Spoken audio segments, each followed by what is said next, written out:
सत्य वचन की राह पर चले हम सदा, यीशु का साथ हो रहे हमारी हर दुआ।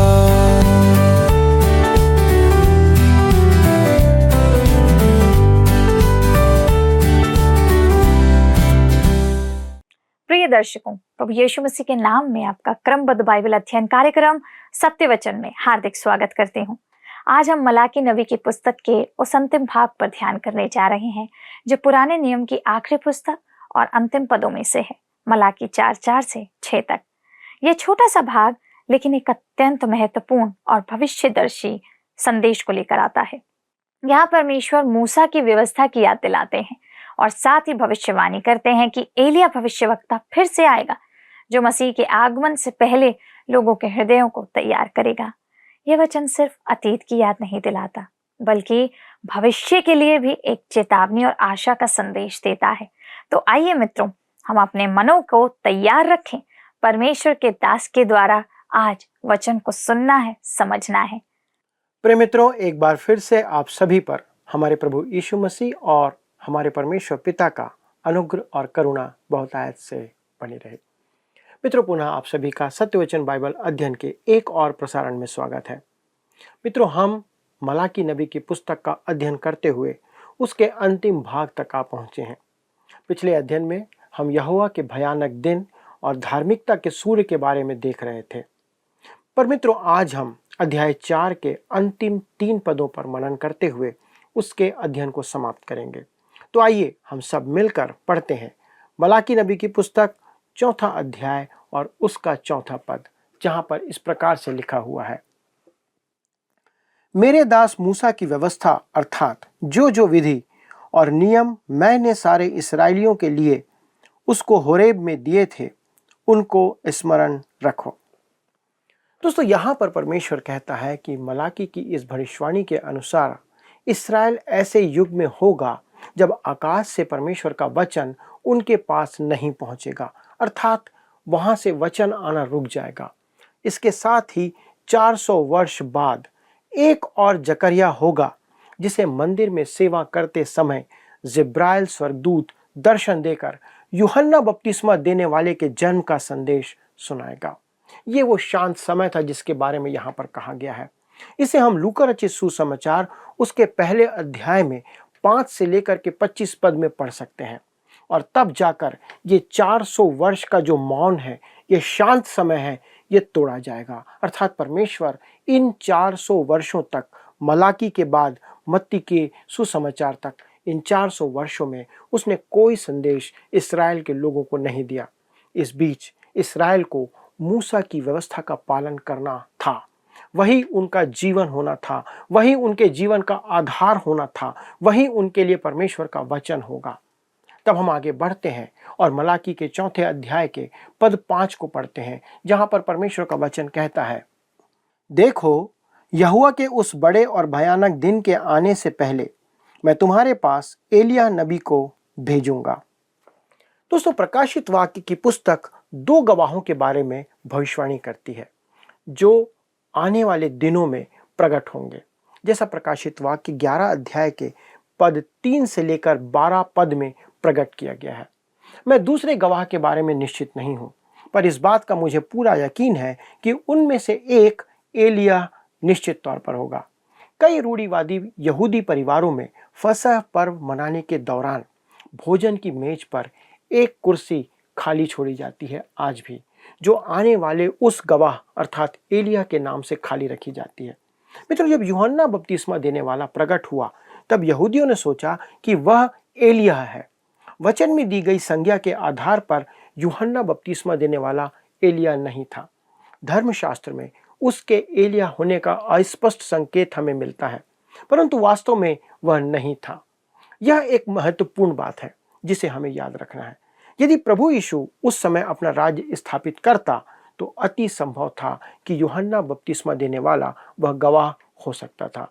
यह इसलिए संभव नहीं हुआ क्योंकि प्रभु यीशु मसीह उस समय अपना राज्य स्थापित करने के लिए नहीं आया था। इस बात को भी हमें ध्यान रखना है, क्योंकि लिखा हुआ है, देखो, यहोवा के उस बड़े और भयानक दिन के आने से पहले मैं तुम्हारे पास एलिय्याह नबी को भेजूंगा। मित्रों, यूहन्ना बपतिस्मा देने वाला इस भविष्यवाणी की पूर्ति नहीं था, क्योंकि वह मसीह के आगमन की घोषणा कर रहा था। प्रभु यीशु मसीह के आने के बारे में संसार को एक उद्धारकर्ता का संदेश दे रहा था। यूहन्ना पहले अध्याय के 29 पद में यही कहता है। यूहन्ना बपतिस्मा देने वाला इस बात की घोषणा करते हुए कहता है, देखो यह परमेश्वर का मेमना है जो जगत के पाप उठा ले जाता है। प्रभु के महान और भयानक दिन के आने की घोषणा करने से यह अलग है, उससे भिन्न है। दोस्तों, अब हम आते हैं मलाकी के 4 अध्याय के अंतिम पद पर, अर्थात पुराने नियम का जो अंतिम पद है। आइए हम सब मिलकर उसे पढ़ते हैं। मलाकी 4 उसका 6 लिखा है, वह माता पिता के मन को उनके पुत्रों की ओर और पुत्रों के मन को उनके माता पिता की ओर फेरेगा, ऐसा ना हो कि मैं आकर पृथ्वी का सत्यानाश करूं। मित्रों, आप देख सकते हैं कि पुराने नियम का अंतिम पद एक शाप के रूप में दिया गया है। जब अदन की वाटिका में आदम और हवा ने परमेश्वर की आज्ञा नहीं मानी, तब उन पर शाप आया था। उस समय परमेश्वर ने कहा था कि भूमि तेरे कारण शापित हुई है, और वह उस शाप पर या वह शाप उस पर बना रहेगा। वह शाप पाप था और वह तब तक नहीं हटाया जा सकता था जब तक कि प्रभु यीशु मसीह इस पृथ्वी पर दोबारा ना आ जाए। ये परमेश्वर का वचन था और परमेश्वर ने यही कहा था। वह पाप आज भी मानव परिवारों में बना हुआ है। आपको अपने चारों ओर देखना होगा और यह शाप आपको सब तरफ दिखाई देगा। मित्रों, आज यदि आप किसी ऐसे स्थान पर हैं जहां दीमक या पेड़ पौधे, सब्जियां या वस्तुओं को नाश करने वाले कीड़े हैं, तो आप इस स्थिति को देखकर कह सकते हैं कि आप प्रभु राज या सहस्त्राब्दी में प्रवेश कर चुके हैं। पर मैं यह मानकर चलता हूं कि वर्तमान परिस्थितियों को देखकर हम अनुमान लगा सकते हैं कि पाप का शाप आज भी पृथ्वी पर है, मानव समाज पर बना हुआ है। पुराने नियम का इस प्रकार से समापन बहुत ही दुखद है जो यहाँ पर दिया गया है, पर हम इस बात की अपेक्षा कर सकते हैं। दोस्तों, इस प्रकार मैं सोचता हूं कि हमारा विशेष ध्यान इस अध्याय के पद 2 पर होना चाहिए, जैसा हमने पढ़ा था। परंतु तुम्हारे लिए जो मेरे नाम का भय मानते हो, धर्म का सूर्य उदय होगा और उसकी किरणों के द्वारा तुम चंगे हो जाओगे और तुम निकलकर पाले हुए बछड़ों के समान कूदोगे और फांदोगे। दोस्तों, पुराने नियम का समापन केवल एक शाप के साथ नहीं होता है। यद्यपि सूर्य डूब चुका है और संसार में अंधकार व्याप्त है, परंतु पुराना नियम एक महान आशा के साथ भी समाप्त होता है कि एक नया दिन आने वाला है, निकलने वाला है। आज हम पाप के अंधकार में जीवन जी रहे हैं। ऐसा प्रतीत होता है कि हम सबसे अंधकारमय समय में आज जीवन जी रहे हैं। पर धीरज रखें मित्रों, एक दिन आने वाला है जब धार्मिकता का सूर्य उदय होगा। आत्मिकता की ज्योति इस संसार में प्रकट होगी। धार्मिकता का सूर्य कोई और नहीं, कुछ और नहीं, हमारा प्रभु यीशु मसीह है। दोस्तों, मैं आपका ध्यान एक अत्यधिक महत्वपूर्ण और गंभीर बात की ओर आकर्षित करना चाहता हूं। मित्रों, पुराने नियम में मसीह यीशु को धर्म का सूर्य कहा गया है, परंतु नए नियम में वह सर्वथा भिन्न रूप में प्रकट किया गया है। भोर का चमकता हुआ तारा, जैसा प्रकाशित वाक्य की पुस्तक 22 अध्याय के पद 16 में लिखा है। कहता है, मुझ यीशु ने अपने स्वर्गदूत को इसलिए भेजा कि तुम्हारे आगे कलीसियाओं के विषय में इन बातों की गवाही दे। मैं दाऊद का मूल और वंश और भोर का चमकता हुआ तारा हूं। दोस्तों, प्रकाशित वाक्य की पुस्तक इससे समाप्त होती है, या इस वाक्य के साथ समाप्त होती है, इस उद्देश्य के साथ समाप्त होती है कि दाऊद का मूल और वंश। दाऊद का मूल और वंश का अर्थ है कि वह राजा है जो पृथ्वी पर राज्य करने आने वाला है, पर इसके साथ वह कुछ और भी है। वो भोर का चमकता हुआ तारा भी है। प्रसंगवश यह एक नई बात है जो यहाँ पर प्रकट की गई है। मेरे प्रियो, यह बड़ी ही रोचक बात है कि मनुष्य आकाश के प्रति सदैव आकर्षित रहा है। मित्रों, खगोल शास्त्र या एस्ट्रोलॉजी मनुष्य की जानकारी में सबसे पुराना विज्ञान है, परंतु इसका मूल वास्तव में कल्पनाओं, अंधविश्वास और रहस्यों से जुड़ा रहा है। जैसा कि हम जानते हैं, खगोल विज्ञान की उत्पत्ति वास्तव में ज्योतिष शास्त्र से हुई है, जो अंधविश्वास से भरा हुआ है। आप कहेंगे, पहले तो मनुष्य अज्ञानी था, परंतु आज विज्ञान ने बहुत उन्नति और तरक्की कर ली है। पर क्या यह सच है दोस्तों? आज जितने लोग राशिफल और तंत्र मंत्र में विश्वास करते हैं, उतने लोग बाइबल नहीं पढ़ते हैं।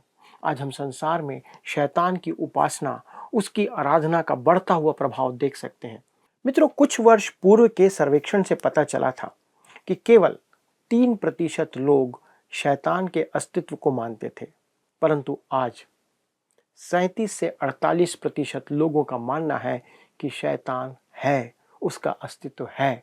जिनमें से कुछ लोगों का यह विश्वास है या वे विश्वास नहीं करते कि परमेश्वर का भी अस्तित्व है। कहने का मतलब ये है कि आज लोग शैतान के अस्तित्व में तो विश्वास करते हैं, परंतु परमेश्वर के अस्तित्व को नकार रहे हैं। एक ऐसा परमेश्वर जिसके समक्ष उन्हें एक दिन लेखा देना है, परंतु वे कम से कम आज शैतान को तो मान रहे हैं। आज मनुष्य आकाशीय पिंडों का अध्ययन कर रहा है। जितने भी खगोल शास्त्र के अंदर लोग इस पर अध्ययन कर रहे हैं। पहले आकाश की सुंदरता के प्रति जिज्ञासा और आकर्षण के कारण इन्हें नंगी आंखों से देखा जाता था। उस समय दूरबीन नहीं थी। दूरबीन के आविष्कार से आकाश का अध्ययन और अधिक सहज और सुगम होता चला गया। परंतु धर्मशास्त्र लगातार मनुष्यों को आकाश की ओर देखने की प्रेरणा देता रहा है। भजन संहिता में भजनकार कहता है, भजन संहिता 8 उसके 3 और 4 पद में कहता है, जब मैं आकाश को जो तेरे हाथों का कार्य है और चंद्रमा और तारेगण को जो तूने नियुक्त किए हैं देखता हूं, तो फिर मनुष्य क्या है कि तू उसका स्मरण रखे और आदमी क्या है कि तू उसकी सुधि ले। दोस्तों, इसका उत्तर है कि मनुष्य आकाश को निहारता है और परमेश्वर की स्तुति करता है, उसका महिमान वहन करता है। भजनकार भजन 19 के पहले पद में कहता है, आकाश परमेश्वर की महिमा का वर्णन कर रहा है और आकाश मंडल उसकी हस्तकला को प्रकट कर रहा है। उत्पत्ति 15 अध्याय के पद 5 में परमेश्वर ने अब्राहम से कहा था, आकाश की ओर दृष्टि करके तारागण को गिन, क्या तू उनको गिन सकता है? फिर उसने उससे कहा, तेरा वंश ऐसा ही होगा। मित्रों, मलाकी की पुस्तक के साथ पुराना नियम समाप्त होता है और परमेश्वर मनुष्य को आदेश देता है कि वह आकाश पर दृष्टि डाले और आकाश को निहारे। मलाकी की पुस्तक का अंत एक चौंकाने वाले वाक्य के साथ होता है, एक सच्चाई के साथ होता है, ऐसा ना हो कि मैं आकर पृथ्वी का सत्यानाश करूं। और मानव इतिहास के समाप्त होने से पूर्व ही पर्दा गिर जाता है। ये वचन यहाँ पर परमेश्वर समाप्त कर देता है। मनुष्य पर अंधकार छा जाता है, पर अब भी खेल समाप्त नहीं हुआ है। ये कहानी अभी आगे बढ़ने वाली है, परंतु रात और दिन मनुष्य अपने जीवन में उलझा रहता है। मेरे प्रियो, संसार में अच्छे और बुरे दोनों प्रकार के लोग हैं, परंतु अभी तक अच्छाई की विजय नहीं हुई है। परमेश्वर क्या कहता है? वो कहता है, आकाश को निहारो, चूकना नहीं। आकाश को देखना हमारे लिए महत्वपूर्ण है। परमेश्वर क्यों कहता है ऐसा? क्यों? परंतु तुम्हारे लिए जो मेरे नाम का भय मानते हो, धर्म का सूर्य उदय होगा और उसकी किरणों के द्वारा तुम चंगे हो जाओगे और तुम निकलकर पाले हुए बछड़ों के समान कूदोगे और फांदोगे। दोस्तों, यह सूर्योदय की प्रतिज्ञा है जो हमें की गई है। मित्रों, जब धार्मिकता का सूर्य हमारा प्रभु यीशु मसीह इस संसार में आएगा, तो वह इसी प्रकार आएगा। सारी अधार्मिकता को समाप्त करने के लिए वह बिजली की तरह पूर्व से ऊपर आ जाएगा। पुराना नियम आशा की पुस्तक है, परंतु यदि वह अकेली ही पुस्तक हो तो वह संसार की ओर घोर निराशा की पुस्तक भी है, परंतु वह स्वर्ग की ओर संकेत करती है। और प्रभु यीशु मसीह जो धर्म का सूर्य है, उसकी चर्चा करती है। ये पुस्तक हमें इस बात को बताती है। यह प्रभु यीशु का अति उत्तम चित्रण है, क्योंकि वह एक नया दिन लेकर आएगा और मनुष्य के पाप की काली रात का अंत कर देगा। मित्रों, यहोवा का दिन, हमारे परमेश्वर प्रभु यीशु मसीह का दिन आने वाला है और उसका राज्य इस पृथ्वी पर स्थापित किया जाएगा। संपूर्ण पुराने नियम में परमेश्वर को सूर्य कहा गया है, जैसा भजन संहिता 84 अध्याय के पद 11 में लिखा है, क्योंकि यहोवा परमेश्वर सूर्य और ढाल है। यहोवा अनुग्रह करेगा और महिमा देगा, और जो लोग खरी चाल चलते हैं उनसे वह कोई अच्छी वस्तु रखना छोड़ेगा। इसी बात को यशायाह 60 अध्याय के पद 19 में हम पढ़ सकते हैं। लिखा है, फिर दिन को सूर्य तेरा उजियाला ना होगा, न चांदनी के लिए चंद्रमा, परंतु यहोवा तेरे लिए सदा का उजियाला और तेरा परमेश्वर तेरी शोभा ठहरेगा। मित्रों, पुराने नियम में हमें प्रभु यीशु मसीह की कितनी अद्भुत तस्वीर यहाँ पर दिखाई गई है। दूसरी तरफ नया नियम, उसका एहसास है, प्रभु यीशु मसीह का एहसास है, प्रभु यीशु मसीह का प्रगटीकरण है, जो थोड़ी अलग आशा के साथ समाप्त होता है।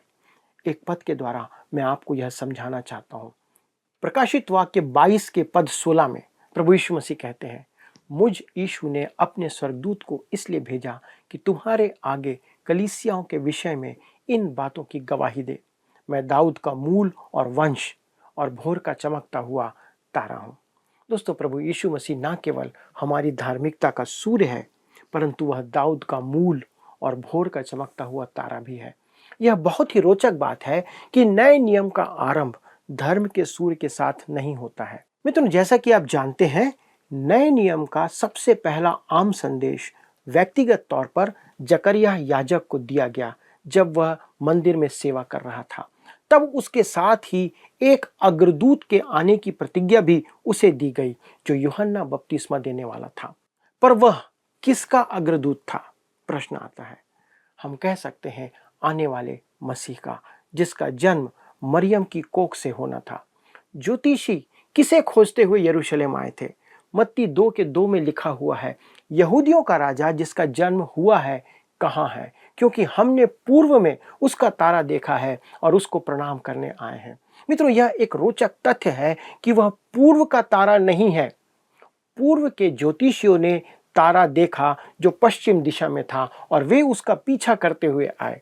क्या यह रोचक तथ्य नहीं है कि सूर्योदय पूर्व दिशा से होता है पर तारा पश्चिम दिशा में निकला था? उन ज्योतिषियों ने आने वाले मसीह के जन्म को तारे से कैसे जोड़ा होगा, कैसे उन्होंने जाना होगा? दोस्तों, सदियों पहले गिनती की पुस्तक में अन्य जाति भविष्यवक्ता बिलाम ने मोआब के पूर्वी क्षेत्र में यह भविष्यवाणी की थी, जो हमको गिनती की पुस्तक 24 अध्याय के पद 17 में मिलता है। लिखा हुआ है, मैं उसको देखूंगा तो सही परंतु अभी नहीं, मैं उसको निहारूंगा तो सही परंतु समीप हो के नहीं। याकूब से एक तारा उदय होगा और इस्राएल में से एक राजदंड उठेगा जो मोआब की सीमाओं को चूर कर देगा और सब दंगा करने वालों को गिरा देगा। मेरे प्रियो, तारा राजदंड से सदैव ही अलग रखा गया है। तारा सूर्य से भी अलग रखा गया है। तारा मसीह के अपने कलीसिया को संसार से उठा ले जाने के लिए आने का चिन्ह है और सूर्य उसके अपने राज्य को स्थापित करने के लिए पृथ्वी पर दूसरी बार आने का चिन्ह है। प्रेरितों के काम पहले अध्याय के पद 11 में प्रभु यीशु मसीह के स्वर्गारोहण पर उसके शिष्यों को कहा गया था, हे गलीली पुरुषों, तुम क्यों खड़े आकाश की ओर देख रहे हो? यही यीशु जो तुम्हारे पास से स्वर्ग पर उठा लिया गया है, जिस रीति से तुमने उसे स्वर्ग को जाते देखा है, उसी रीति से वह फिर आएगा। जकरिया 14 अध्याय के पद 4 में हमें बताया गया है कि उस दिन वह जैतून के पर्वत पर अपना पांव रखेगा। इस प्रकार हम देख सकते हैं कि तारा सबसे पहले उसकी कलीसिया को संसार से उठा ले जाने का चिन्ह है, आपको और मुझको। पर उस समय वह पृथ्वी पर नहीं आएगा। प्रभु यीशु मसीह जब कलीसिया को उठाएगा तब वो बादलों पर रहेगा। जब वह पहली बार पृथ्वी पर आया था तब उसका पूरा कार्य तारे में ही समाहित था, ना कि धार्मिकता के सूर्य के रूप में। उस समय प्रमुखता उसके जन्म पर नहीं परंतु उसकी मृत्यु पर थी। वो हमारे लिए महत्वपूर्ण था, प्रभु यीशु मसीह की मृत्यु। यह भी रोचक है कि उसने कभी अपने जन्म को स्मरण रखने के लिए हमें नहीं कहा, पर अपनी मृत्यु को याद रखने के लिए हमें कहा है। जब उसने फसह के पर्व के स्थान पर प्रभु भोज की स्थापना की, तब लुप्त होते हुए उस प्रभु भोज के तत्वों को लेकर उसने कहा था, लूका 22:19 पद में लिखा हुआ है, मेरे स्मरण में यह किया करो। दोस्तों, उसकी मृत्यु तथा उसका जन्म दोनों उस तारे में समाहित है और वह तारा न केवल यह प्रकट करता है कि उसका जन्म कहाँ हुआ था, परंतु यह भी कि वह क्यों मारा गया। तारा प्रकट करता है कि वह कौन है और क्यों संसार में आया था। इब्रानी 10 उसके पद 7 में लिखा है, तब मैंने कहा, देख मैं आ गया हूँ। पवित्र शास्त्र में मेरे विषय में लिखा हुआ है, ताकि हे परमेश्वर तेरी इच्छा पूरी करो। मित्रों, वह तारा न केवल उसकी चरनी को प्रकट करता है पर उसके क्रूस को भी। तारा यह भी प्रकट करता है कि वह मेरे पापों को उस क्रूस पर उठाने के लिए आया था। इतिहास में अब तक 2 विश्व युद्ध हुए हैं। लोगों का विचार था कि इसके द्वारा प्रजातंत्र को बचाया जा सकता है और बचाया जाएगा, पर उसके बाद भी आधे से अधिक संसार तानाशाही के अंदर आज बना हुआ है। युद्ध जीतकर हम वास्तव में विजय से हाथ धो बैठे हैं। पाप के विरुद्ध युद्ध करने में प्रभु यीशु मसीह ने अपनी जान गंवा दी, परंतु उसने मनुष्य को जीवन दिया, मनुष्य को पाप से मुक्त कराया और मृत्यु और कब्र पर विजय प्राप्त की। पहला कुरिन्थियों अध्याय 15 के पद 55 में लिखा हुआ है, हे मृत्यु तेरी जय कहाँ रही, हे मृत्यु तेरा डंक कहाँ रहा। जी हाँ, हमारा भविष्य सितारों में नहीं है मित्रों, हमारा भविष्य उन तारों में केंद्रित नहीं है। आपका भविष्य तारों पर केंद्रित नहीं है और ना ही आपके वर्तमान में। यदि वर्तमान में मदद चाहते हैं तो आपको एक काम करना होगा, आपको प्रभु यीशु मसीह के लिए विजयी जीवन जीना होगा। जैसा उसने यूहन्ना 16 अध्याय के पद 33 में कहा था, मैंने ये बातें तुमसे इसलिए कही कि तुम्हें मुझ में शांति मिले। संसार में तुम्हें क्लेश होगा, परंतु ढाढ़स बांधो, मैंने संसार को जीत लिया है। क्या आप हारे हुए हैं? क्या आप निराश हैं? मेरे मित्रों, तारों से आपको कोई सहायता नहीं मिलेगी। यदि आप आज उन पर भरोसा कर रहे हैं तो आप धोखा खा सकते हैं। अगर आप ऐसा मानते हैं तो आप संसार में एक बुत परस्त और एक विधर्मी के अलावा कुछ और नहीं है। आज ही यीशु की ओर देखें। यह कोई जादुई नुस्खा नहीं है, यह भाग्य का खेल नहीं है, यह कोई संयोग नहीं है, यह भाग्यवाद नहीं है, यह अंधविश्वास नहीं है। अगर आप जीवन से हार चुके हैं, अगर आप किसी बुरी आदत या व्यसन से ग्रस्त हैं, जैसे शराब, बेईमानी, गुस्सा, क्रोध, सेक्स, भौतिकवाद, या फिर अगर आप आध्यात्मिक चीजों के प्रति उदासीन हो चुके हैं अपने जीवन में, तो मैं आपसे कहना चाहूँगा, आपके लिए एक ही समाधान है। अगर आपके पास भविष्य के लिए कोई आशा नहीं है तो आप अतीत में 2000 साल पहले घटी एक ऐतिहासिक घटना पर नज़र डाल सकते हैं, जब आपका मसीह, मेरा मसीह, हम सब का मसीह आपके और मेरे लिए क्रूस पर मारा गया। आप उस पर अपने उद्धारकर्ता के रूप में आज भरोसा कर सकते हैं। आप सूर्योदय की ओर अपना मुंह मोड़ सकते हैं, क्योंकि वह चमकता हुआ और भोर का तारा किसी दिन प्रकट होने वाला है। वो समय आएगा जब वो एक दिन इस संसार में प्रकट होगा। मित्रों, हम उस भोर के चमकते हुए तारे के प्रकट होने की प्रतीक्षा कर रहे हैं। मैं कर रहा हूं। क्या आप कर रहे हैं? मसीह आज कलीसिया के लिए भोर का चमकता हुआ तारा है। दूसरा पत्रस 1 का 19 पद में लिखा है, हमारे पास जो भविष्यवाणी का वचन है वह इस घटना से दृढ़ है, और तुम यह अच्छा करते हो जो यह समझकर उस पर ध्यान करते हो कि वह एक दिया है जो अंधियारे स्थान में उस समय तक प्रकाश देता रहता है जब तक कि पौ ना फटे और भोर का तारा तुम्हारे हृदयों में ना चमक उठे। मित्रों, एक दिन वह भोर का तारा कलीसिया को संसार से उठा कर ले जाएगा। स्वर्गारोहण किसी भी समय हो सकता है। मनुष्य का, कलीसिया का उठाया जाना किसी भी क्षण हो सकता है, क्योंकि इसके बारे में बाइबल में कोई संकेत नहीं दिया गया है। जॉन वेस्ली ने एक बात कहा था, वे कहते थे, वह ऐसा प्रकट होगा जैसे भोर के प्रकाश के पूर्व दिन उदय होता है। हे प्रभु, हमारे लिए कोई समय निर्धारित मत करो, हम हर घड़ी उसकी प्रतीक्षा करते रहें। अभी वह निकट है, वह द्वार पर ही है। दोस्तों, अय्यूब 38 के 7 में कहा गया है, भोर के तारे एक साथ गा रहे थे और परमेश्वर के सभी पुत्र जय जयकार कर रहे थे, लेकिन तभी पाप परमेश्वर के संसार में प्रवेश कर गया। लेकिन वह दिन आ रहा है जब भोर का तारा प्रकट होगा और वह कलीसिया को ले जाएगा। मित्रों, यह संकेत होगा कि सूर्य शीघ्र ही उदय होने वाला है।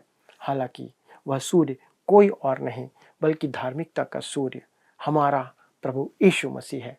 दोस्तों, अब हम पुराने नियम को छोड़कर आगे बढ़ते हैं, जहां आशा मसीह यीशु के इस पृथ्वी पर अपने राज्य की स्थापना के आने की है, कि वो आए और अपने राज्य की स्थापना करें।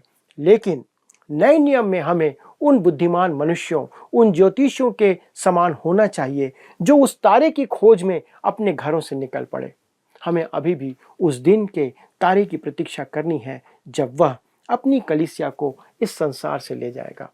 इसके साथ ही मित्रों, पुराने नियम का संदेश समाप्त होता है। अगले प्रसारण में हम किसी नई पुस्तक के साथ अपने अध्ययन को आरंभ करेंगे। मित्रों, हमें आपके पत्र और फ़ोन की अपेक्षा है कि आप हमें बताएं कि आप इन अध्ययनों के द्वारा कैसे आशीषित हुए हैं। क्या आप हमें फ़ोन करेंगे? क्या मैं अपेक्षा कर सकता हूं कि आप फ़ोन करके बताएंगे कि इस पूरे पुराने नियम को हमने जब समाप्त किया, कौन सी आशीष आपने प्राप्त की है? आइए दोस्तों, प्रभु को धन्यवाद दें कि हम इन सारी पुस्तकों का अध्ययन जो पुराने नियम में है, इसे समाप्त कर पाए। अगले प्रसारण तक परमेश्वर का अनुग्रह, उसकी दया, उसकी आशीष आप पर, आपके पूरे परिवार पर, आपकी कलीसिया पर बनी रहे। प्रभु आपको आशीष दे। आइए अब हम प्रश्नों को देखें। पिछले प्रश्न का उत्तर है बी, विश्वास द्वारा। उद्धार हमें विश्वास द्वारा प्राप्त होता है। आज के अध्ययन पर आधारित प्रश्न है, हमारी धार्मिकता का सूर्य कौन है? ए, दाऊद, बी, मूसा, सी, प्रभु यीशु, डी, यहोशू। मित्रों, इस प्रश्न का उत्तर हमें कल सुबह 6 बजे से पहले विकल्प ए, बी, सी या डी के साथ अपना नाम, पता, स्थान के साथ 9651433397 पर SMS या WhatsApp करें।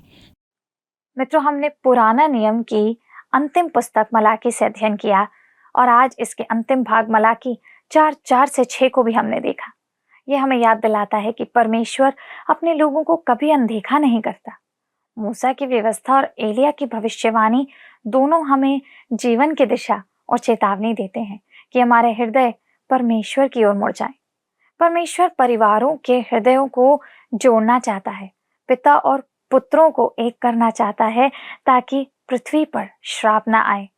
यह एक अंतिम बुलाहट है परमेश्वर की ओर लौटने की, उसके वचन पर चलने की और आने वाले प्रभु के लिए अपने जीवनों को तैयार करने की। मित्रों, आज ही यह समय है कि निर्णय लीजिए ताकि आप उसकी योजना में सहभागी हो सकें। तो क्या आप इसके लिए तैयार हैं? अवश्य विचार करिएगा। मित्रों, इस कार्यक्रम को दोबारा सुनने, देखने या किसी के साथ साझा करने के लिए आप जानते हैं आपको कहाँ जाना है। हमारे YouTube चैनल वर्ड रिसाउंड्स हिंदी में आप इसे पुनः देख सकते हैं, किसी के साथ साझा भी कर सकते हैं। और प्रार्थना के लिए आप स्क्रीन पर आ रहे नंबर पर संपर्क कीजिए। हमारे परामर्शदाता आपकी सहायता करने के लिए इच्छुक हैं, प्रतीक्षा कर रहे हैं आपकी कॉल का। नंबर है 9651433397। प्रभु आप सबको बहुत आयत की आशीष दे। क्या आपको यह कार्यक्रम पसंद आया? अभी हमें एक मिस कॉल करें और आप अगले विजेता हो सकते हैं।